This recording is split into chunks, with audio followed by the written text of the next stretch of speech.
think I should go and sleep. நான் night 3 மணிக்கு பார்த்து முடித்தேன் படத்தை. ஆஃப்டர் தட் 6:30 மணிக்கு பெல் வச்சேன். ஆனால் தூங்கவே இல்லை.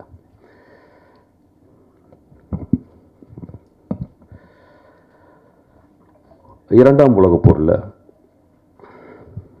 ஃப்ரான்ஸில் நாஜி படைகள் ஆக்கிரமிச்சிருந்துச்சு. அப்போ ஒரு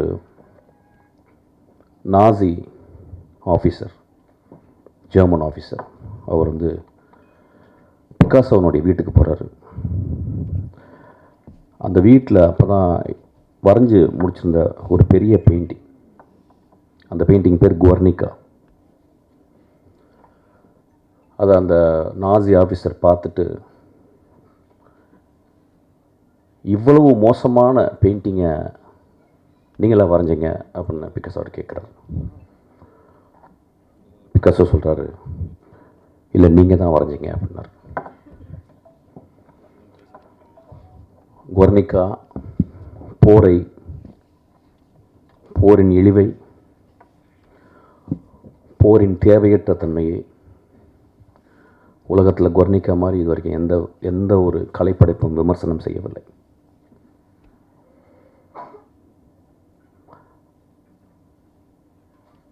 இதை நான் வயலன்ஸ் அப்படின்ற ஒரு புக்கில், ஜிசக்குடைய புக்கில் இப்போ நான் சமீபத்தில் படித்தேன். இந்த மேடையில் என்ன பேச வர போகிறேன் அப்படின்னு வழக்கம் போல் நான் என்ன பேச போகிறேன் எனக்கு தெரியல. It is going to be whatever comes, it's going to be again a performance. But it will be a very, very calm performance, not a very agitated performance.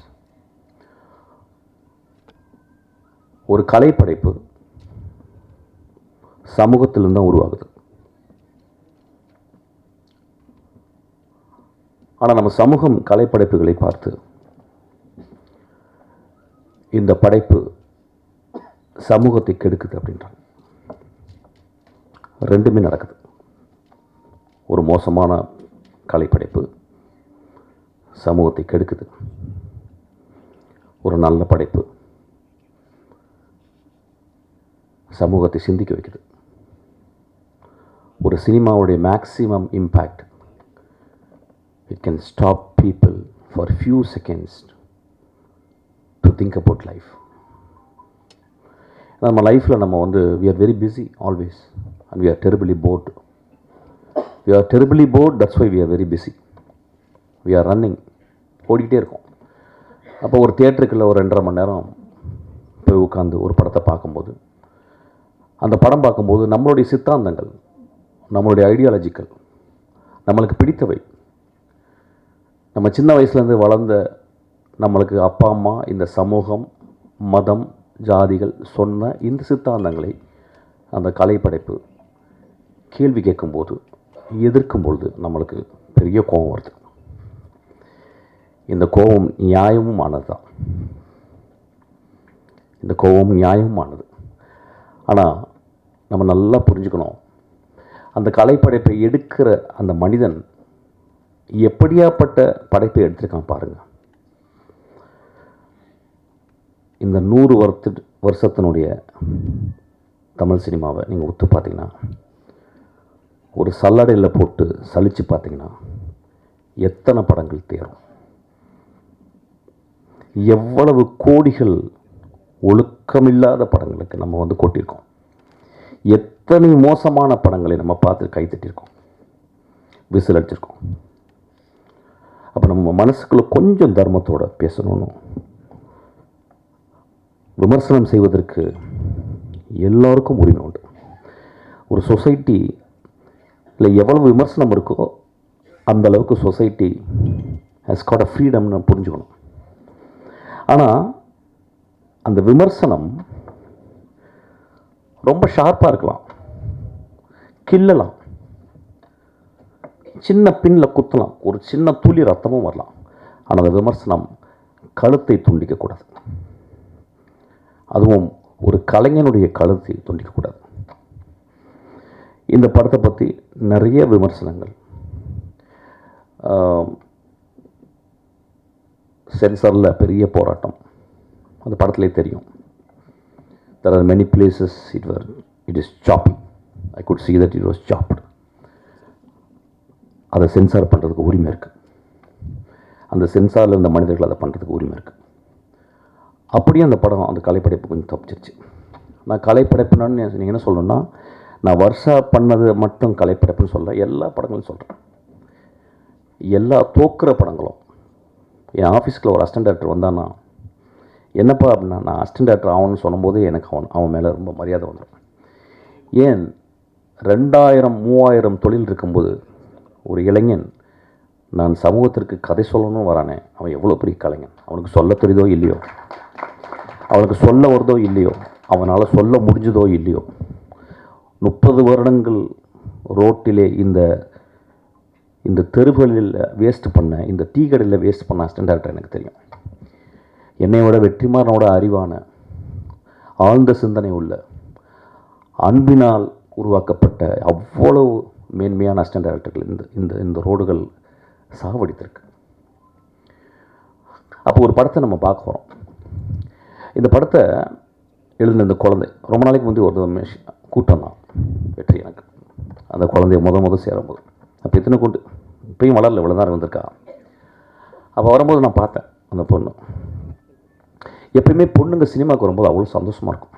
ஏன்னா ஆண்களால் அழுத்தப்பட்ட மோஸ்ட் மேல் சவனிஸ்டிக் ஏஜென்சி அப்படின்னா I would call cinema. அப்போ அதில் ஒரு பெண் வர்றான். ஒரு பூ முட்கள் கூட நடந்து வருது. அப்போ நான் அந்த பொண்ணை பார்த்து, இந்த பொண்ணு நல்லா பிரைட்டாக இருக்கான்னு வெற்றி அப்படின்னு 2-3 புத்தகம் கொடுத்தேன். அதை வெற்றி நேற்று எனக்கு சொன்னான். இந்த படத்தை பார்க்க போகிறீங்க. இந்த படத்தை 50% பிடிக்க போகுது, 50% பிடிக்காமல் இருக்க போகுது. இதுதான் ஒரு திரைப்படம் செய்ய வேண்டிய வேலை. ஒரு திரைப்படத்தை 100% நல்லா இருக்குன்னு சொல்லிட்டா அந்த படத்தில் உண்மை இல்லைன்னு அர்த்தம். ஒரு படத்தில் 100% நல்லா இல்லைன்னா அது கலைப்படைப்பு சரியாக எடுக்கப்படவில்லை என்ற அர்த்தம். ஒரு படம் 50 விழுக்காடு நல்லா இருக்குன்னு சொன்னாலும் 50 விழுக்காடு நல்லா இல்லைன்னு சொல்லணும், அது நல்ல கலைப்படைப்புன்னு நான் புரிஞ்சுக்கிறேன். ஒருவேளை இந்த படம் அந்த 50 விழுக்காடு நல்லா இருக்குன்னு சொன்னவங்கள மனசுக்குள்ளே வச்சுட்டு 25 விழுக்காடு மட்டும் நல்லா இருக்குன்னு சொல்லலாம். ஸோ 75 விழுக்காடு இந்த படத்தை நிராகரிக்கலாம். ஆனால் அந்த படத்தினுடைய நியாயத்தை நீங்கள் பார்க்கணும். இந்த படத்தை நேற்று இரவு நாங்கள் ஒரு 6 பேர் பார்த்தோம், 5 பேர் பார்த்தோம். அந்த படத்தை பார்த்து முடித்த உடனே லைட் போட்டு வெற்றி எனக்காக வெயிட் பண்ணிகிட்டே இருந்தான். அப்புறம் தூங்கிட்டான். வெற்றி என்னை மாதிரி தூங்காதவங்க கிடையாது, கரெக்டாக தூங்கிடுவான். ஆனால் அதுக்கப்புறம் நான் ஒரு 3 மணிக்கு ஒரு 2:30 மணிக்கு எழுப்பி பேசினேன். அப்போ அந்த படம் முடிஞ்ச பிறகு என் அசிஸ்டன்ட் டைரக்டர் ஒரு நீண்ட விவாதம் பண்ணாங்க. அந்த விவாதத்தில் இரு அணியாக மாதிரி எனக்கு பிடிக்கல சார், எனக்கு பிடிச்சது சார் அப்படின்னு ஒரு பெரிய விவாதம் வந்துச்சு. நான் டைரக்டராக அந்த பசங்க பேசுகிறத கேட்டுகிட்டே இருந்தேன். 4 பேர் ரொம்ப உக்கிரமாக பேசினாங்க. அதில் அவங்களுக்குள்ள சண்டையெல்லாம் வந்துச்சு. அதில் 5ஆவதாக ஒரு அசிஸ்டன்ட் டைரக்டர் ரொம்ப அமைதியாக உட்கார்ந்துருந்தாங்க. அவ்வளோ ஒரு பெண். அப்போ நான் சொன்னேன், நில்லுங்கடா, நம்ம எல்லாம் ஆம்பளைங்களே பேசிக்கிருக்கோம் ஒரு படத்தை பார்த்து. இது பெண் வாழ்க்கையை பற்றி, பெண்ணுடைய அந்தரங்கங்களை பற்றி, பெண்ணுடைய ஆசையை பற்றி எடுத்திருக்கா. ஆம்பளைங்களுக்கு புரியாதரா, அந்த பெண்கிட்ட கேட்கலாம் அப்படின்னு. அந்த பெண் சொன்னான், எனக்கு பிடிச்சிருக்கு சார்.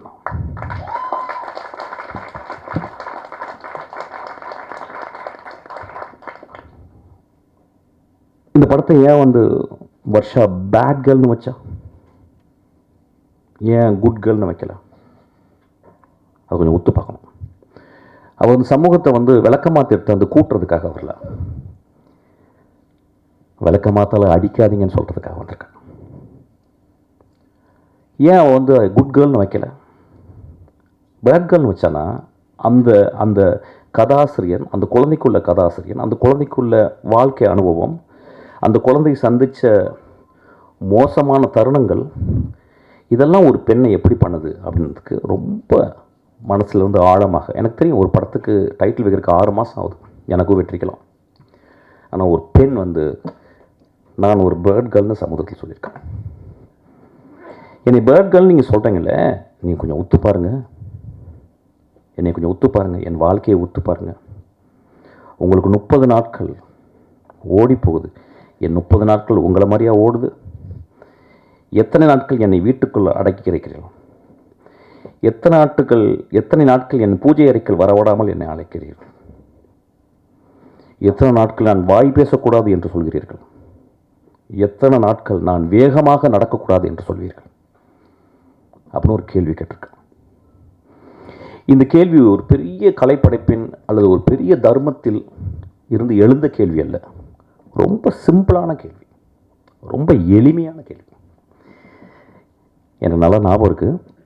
17 வயசு, ரொம்ப கஷ்டப்பட்டு என் ஃப்ரெண்ட்ஸ்கிட்ட வந்து 3 சரோஜதேவி புக், செக்ஸ் புக் வாங்கிட்டு வந்தேன். ரொம்ப கஷ்டம், அது கிடைக்கிறது ரொம்ப கஷ்டம். அது பெரிய அண்ணாங்கள்லாம் சொல்லி அப்படி இப்படி, ஏன்னா ஒரு புக்கு படிக்கணும்னா 3 புக் வாங்கிட்டு வந்து அதை வந்து ஒழிச்சு வச்சு கிட்டத்தட்ட 1 மாதம் எங்கள் அம்மா என் வீட்டை விட்டு வெளியே போகிறதுக்கு வெயிட் பண்ணிகிட்டே இருக்கேன். எங்கள் அம்மா மார்க்கெட் போயிட்டு வருவாங்க. ஆனால் அது எடுக்க போவோம், ஆனால் பயம் இருக்கும். ஒரு வேகமாக அந்த படங்களை மட்டும் பார்க்குறது, பிளாக் அண்ட் ஒயிட் படங்களை. அதை பார்த்துட்டு வந்து அம்மா வந்துருவாங்களோன்ற பயத்தை நான் வந்து திரும்பி ஒழிச்சு வச்சுருவேன். ஒரு நாள் எங்கள் அம்மா, நான் வரக்கு ஒரு 2 ஹவர் ஆகும்டா, நான் மார்க்கெட்டு போயிட்டு ஒருத்தங்க பார்த்துட்டு வந்தான்னு சொன்னாங்க. எங்கள் அம்மா பொண்ணு கதவை சாத்திட்டு அந்த 3 புத்தகங்களையும் படித்துக்கிருக்கேன். செக்ஸ் புக் படிக்கிறேன். 17 வயசு பையனுடைய கேள்வி, 17 வயசு பையனுடைய காமம், 17 வயசு பையனுடைய வாழ்க்கையை புரிந்து கொள்ள வேண்டும் என்ற ஒரு 17 வயசு பையனுடைய கீழ்மையும் சொல்லலாம். அப்போ படிச்சுக்கிட்டே இருக்கும்போது யாரோ கதவை தட்டிட்டாங்க. நான் யாருன்னு கேட்டேன். எங்கள் அம்மா. என்னென்னா, பர்ஸ்லேருந்து காசு எடுத்து போக மறந்துட்டேன். நான் உடனே அந்த புத்தகம் என்ன பண்ணுன்னு தெரில. எங்கள் வீடு பெரிய வீடு, ரொம்ப வறுமையான வீடு, சின்ன வீடு, ஒரு ரூம் தான். அப்போ ஒரு டேபிள் இருந்துச்சு. டேபிள் மேலே ஒரு டைனோரா டிவி இருந்துச்சு. அந்த டேபிளுக்கு அந்த பக்கம் கேப்பில் அந்த 3 புத்தகங்களை போட்டு வட்டேன். உடம்பெல்லாம் வேர்த்துருச்சு. எங்கள் அம்மா திறந்து பார்த்து, என்னடாச்சு? இல்லைம்மா, எனக்கு ஒரு மாதிரி ஜுரம் அடிக்கிற மாதிரி வெளியே ஓடிட்டேன். வெளியே ஓடி ஒரு 3 மணி நேரம் கிரிக்கெட் விளையாட போயிட்டேன். பக்கத்தில் உட்லண்ட்ஸு, அந்த பழைய உட்லண்ட்ஸ், அங்கே கிரிக்கெட் விளையாட போயிட்டு சாயங்காலம் ஒரு 6 மணிக்கு வரேன். வந்தால் எங்கள் அம்மா வெளியே ஏதோ கூட்டிக்கிட்டு இருக்காங்க. நான் உள்ளே போகிறேன். பார்த்தா எனக்கு பெரிய ஷாக்கு. அந்த 3 புத்தகம் ஏதோ கூட்டிருக்காங்க போல். உள்ளே போய் பார்த்தா அந்த 3 புத்தகம் இருக்குது. அதை எடுத்து எங்கள் அம்மா அந்த டேபிளில் வச்சு அது மேலே ஒரு சின்ன பேப்பர் வெயிட் வச்சுருந்தாங்க. எங்கள் அம்மாவை நான் பெரிய கடவுளாக பார்த்து தரணும். நண்பர்களே, இப்போ நான் ஒரு சின்ன சுச்சுவேஷனை மாற்றுறேன். அந்த 17 வயது இன்றைக்கி உங்கள் முன்னால் பேசிக்கிருக்கேன். இந்த பையன் ஒரு பெண்ணாக இருந்தால் என்ன இருக்குன்னு யோசிச்சுப்பாரு. அப்போ எனக்கு ஒரு சுதந்திரம், ஒரு பெண்ணுக்கு சுதந்திரம் கொடுப்போமா? எங்கள் அம்மா அநேகமாக அவளை விளக்கமாத்தால் அடித்திருப்பாங்கன்னு நினைக்கிறேன். காமம் ஆண்களுக்கு மட்டும் சொந்தமா?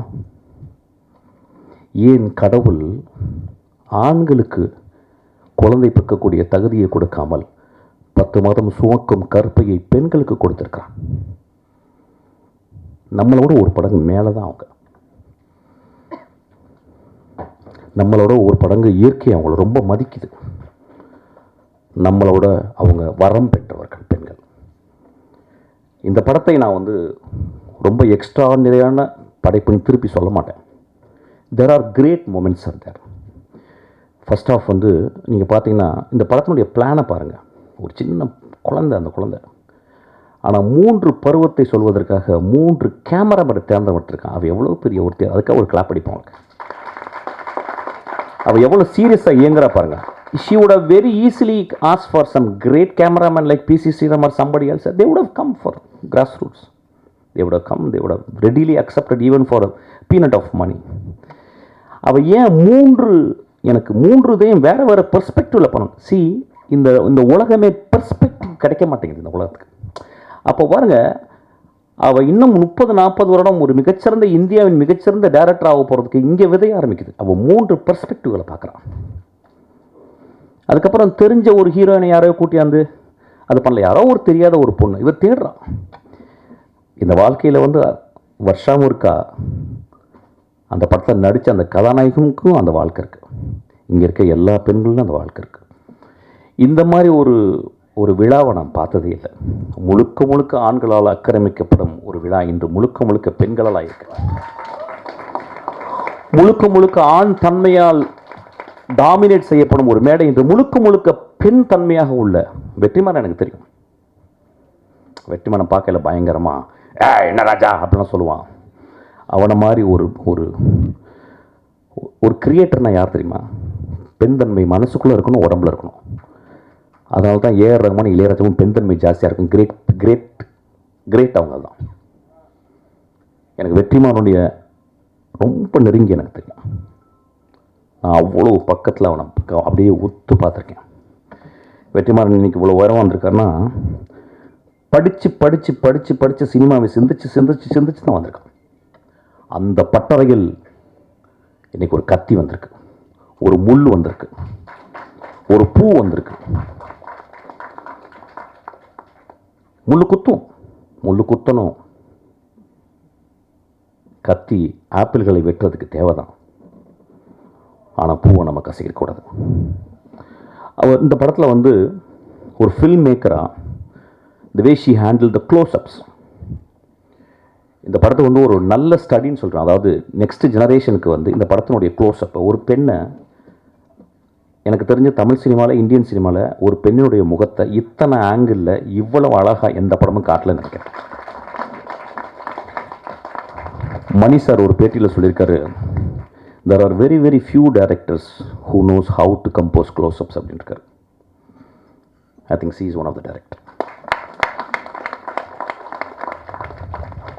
இந்த படத்தில் ஒரு அந்த க்ளோஸ்அப்பில் அந்த கதாநாயகனுடைய பருவை காட்டிருக்கு. அது வெரி சிம்பாலிக். அந்த பரு வந்து எவ்வளோ ஒரு எவ்வளோ இரிட்டேட்டிங்காக இருக்க ஒரு விஷயம். ஆனால் பரு இல்லாத வாழ்க்கை இருக்கா? பரு இல்லாமல் ஒரு பெண் பருவம் அடைய முடியுமா? அப்போ வாழ்க்கையில் நமக்குள்ளே இருக்குது. ஒட்டடை குச்சிகள் இல்லாத வீடு முழுமையாகுமா? ஒட்டடை குச்சிகள் இல்லாத வீடு முழுமையாகுமா? வீட்டுக்குள் எப்பொழுதுமே ஒட்டடைகள் செய்யலாம். என் மகளுக்கு ப்ராப்ளம் வந்திருக்கு. இன்றைக்கி அவள் ப்ராப்ளம் இல்லாமல் இருக்கா, 26 வருஷம் 25 வயசில். இன்றைக்கி என் மகளை பார்த்தா அப்படியே எதை பற்றியும் நான் கேட்குறதில்ல. ஆனால் அவளுக்கு 13 வயது பருவம் அடைந்தது அவளுக்கு நிறைய ப்ராப்ளம் வந்திருக்கு. நம்ம எல்லாருக்குள்ளேயும் கருணையோடு நம்ம பார்க்கணும். இந்த படத்தை நீங்கள் கருணையோடு பார்க்கணும் நான் கேட்குறேன். வெற்றிமாறன் ரொம்ப சின்சியராக இந்த படத்தை தயாரிச்சிருக்கான். அவன் நினச்சிருந்தா யாரோ ஒரு பெரிய டேரக்டர் கூப்பிட்டு நான் இவ்வளோ காசு போடுறேன், எனக்கு இவ்வளோ சம்பாதிச்சு கொடுக்குற மாதிரி ஒரு படம் எடுத்து கொடுக்குறேன்னு சொல்லலை. எனக்கு காசு வேணாண்டி வருஷம், உன் இதயத்துலேருந்து ஒன்று எடுத்திருக்கேன், அதுக்காக அதை வச்சுக்கடி, நான் கஷ்டப்பட்டு சம்பாதிச்ச பணத்தை கொடுத்துருக்கேன், அதுக்காக அவனுக்கு கொடுக்குறேன். இந்த படம் நீங்கள் பார்க்கும்போது உங்களுக்கு சில நேரங்களில் சந்தோஷத்தை ஏற்படுத்தலாம், சில நேரங்களில் வருத்தத்தை ஏற்படுத்தலாம். இது ரெண்டையும் அந்த தியேட்டருக்குள்ளேயே பார்த்துட்டு வெளியே வாங்க. கொஞ்சமாக திட்டுங்க வருஷாவை. இப்போ என்னையெல்லாம் நல்லா கெட்ட வாரத்தில் திட்டுவாங்க.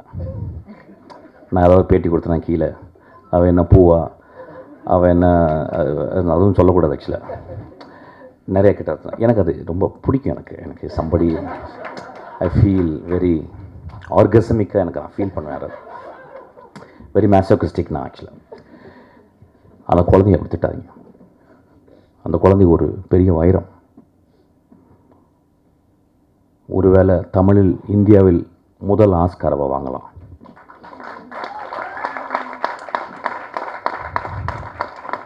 ஒருவேளை அவருடைய அடுத்த படங்கள் நேஷனல் அவார்டு வாங்கலாம், வெற்றிமாறன் போல. அவன் ஏன் இந்த படத்தை சொல்லலான்னு நம்ம நீங்கள் பார்க்கணும்.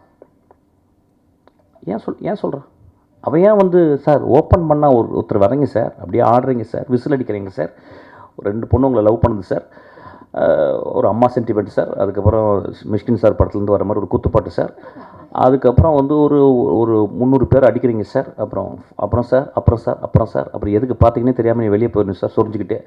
இப்படி கதை பண்ணலை.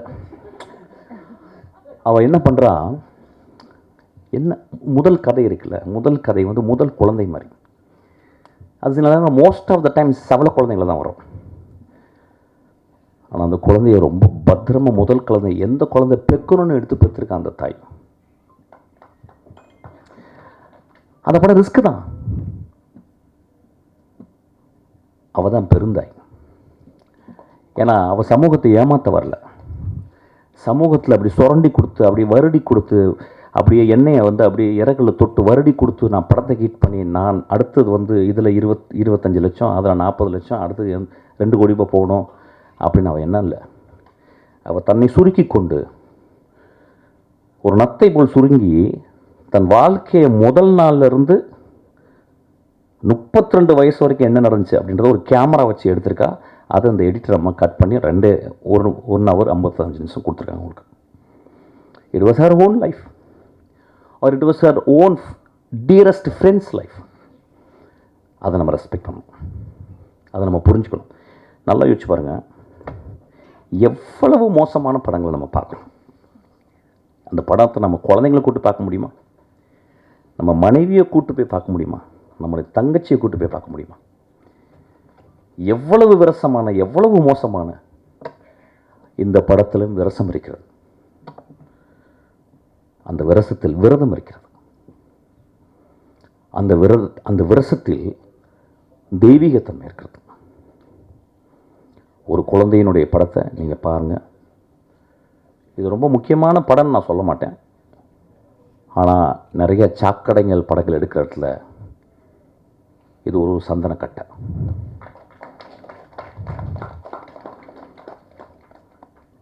பத்திரிகையாளரை பற்றி என் படங்கள் கூட நான் கேட்டதில்லை. இந்த படம் உங்களுக்கு பிடிக்கும், இந்த படம் உங்களுக்கு பிடிக்காமையும் போகலாம். It depends. ஆனால் கொஞ்சம் மனதில் கொஞ்சம் ஈரத்தோட அந்த பெண்ணுடைய ஹானஸ்டியை பார்த்துட்டு, ஏன் இந்த படம் எழுதணும் அவன் அப்படின்ற ஒரு ஹானஸ்டியை கொஞ்சம் பார்த்தீங்கன்னா உங்கள் எழுத்தில் அந்த மையோடு சேர்ந்து கொஞ்சம் உதிரமும் வரும், கருணையும் வரும். இந்த படத்துக்கு 36 மார்க்காவது போடுங்க. இந்த படத்தை ஃபெயில் ஆக்கிறாதீங்க. இப்போ என் படத்தெல்லாம் ஃபெயில் ஆக்குவாங்க, என்னால் உரிமை இருக்கு. ஏன்னா நான் வந்துட்டேன். படத்தை வெற்றிமாறன் படத்தை ஃபெயில் ஆக்கலாம், அவனுக்கு வந்துட்டான். ஆனால் என் குழந்தை, உங்களுடைய மகள் வர்ஷா, அவளை பத்திரமா பார்த்துக்கணும். தேங்க்யூ. ரொம்ப அமைதியாக பேசிட்டேன்ல. ஓகே, அடுத்து நான் ஒரு ரிக்வெஸ்ட். இதுதான் கான்ட்ரவர்சி. இது வெற்றிக்கு ரொம்ப நாளாக வாடிவாசல் வரணும்னு எதிர்பார்க்குற ஒரு ஆடியன்ஸில் நான் ஒருத்தன். ஏன்னா கிட்டத்தட்ட 60 வருடங்கள் தமிழில் இலக்கியம் என்று கருதப்படுகிற ஒரு பொன்னியின் செல்வனுக்கு 60 வருஷத்துக்கு அப்புறம், 65 வருஷத்துக்கு அப்புறம் மணிரத்னம் சார் அதுக்கு உயிர் கொடுத்தாருன்னா அதுக்கு ஒரு வேறு வெர்ஷன் ஆஃப் ஒரு மீடியத்தில் கொண்டு வந்து அது ஒரு எக்ஸ்ட்ராஆர்டினரி விஷுவலாக ப்ரெசென்ட் பண்ணார். அந்த மாதிரி 60 வருஷமாக என்று தமிழில் கருதப்படுகிற ஒரு கிளாசிக் என்று கருதப்படுகிற ஒரு வாடிவாசல், அது எடுக்கக்கூடிய ஆப்பர்ச்சுனிட்டி வெற்றிமாறனுக்கும் சூர்யாவுக்கும் தானுசாருக்கும் வந்துச்சு. எனக்கு வெற்றிமாறனை பற்றி தெரியும். கடும் உழைப்பாளின்னு சொல்ல மாட்டேன், பெரும் உழைப்பாளி. கிட்டத்தட்ட ஒரு மேட்னஸுடைய உச்சத்தை போயிட்டு அப்படியே தொட்டு நக்கிட்டே வர முடிய ஒரு பெரிய படைப்பாளி. இஸ் நாட் சும்மா அப்படி இருக்க மாட்டான். எப்போ போனால் நான் என்ன புக்கு கேட்பேன்னா, he will read something about very politically very பொட்டன்ட்டான book. He will never satisfy with romcom, இதெல்லாம் இது பண்ண மாட்டான். ஸோ இந்த படம் வாடிவாசல் ஒரு கிளாசிக் அன்று தமிழில் கருதப்படுகிற ஒரு படம். கிரேட் புக்குன்னு நான் சொல்ல மாட்டேன், ஒரு வார் அண்ட் பீஸ் மாதிரி சொல்ல மாட்டேன். பட் இது தமிழில் வந்த ஒரு கிளாசிக். இந்த வாய்ப்பு இது வெற்றி கிடைச்சது நான் ரொம்ப ரொம்ப சந்தோஷப்படுறேன். அப்புறம் இந்த படத்தை சூர்யா பண்ணும்போது ஒரு பெரும் அழகன் அவன் சூர்யா. ஒரு பெரிய அறிவாளி வெற்றிமாறன், ஒரு அழகனும் அறிவாளியும் சேர்ந்து அந்த படம் எப்படி இருக்கு பாருங்க. அதனால் அந்த படத்தை வரணும்னு நான் ரொம்ப ஆசைப்பட்றேன். ஏதாவது டிஃப்ரென்ஸ் ஆஃப் ஒப்பீனியன் இருக்கலாம். வெற்றிமாறனுடைய மிகச்சிறந்த படமாக வாடிவாசல் அமையும், சூர்யாவின் மிகச்சிறந்த படமாக வாடிவாசல் அமையும். இந்த மேடையில் அவர் சொல்கிறேன், நம்புகிறேன். சீக்கிரம் அந்த படம் ஆரம்பிக்கிறதுக்காக நான் வெற்றியை நான் தாழ்ந்து ரிக்வெஸ்ட் பண்ணி கேட்டுக்கிறேன். Thank you so much.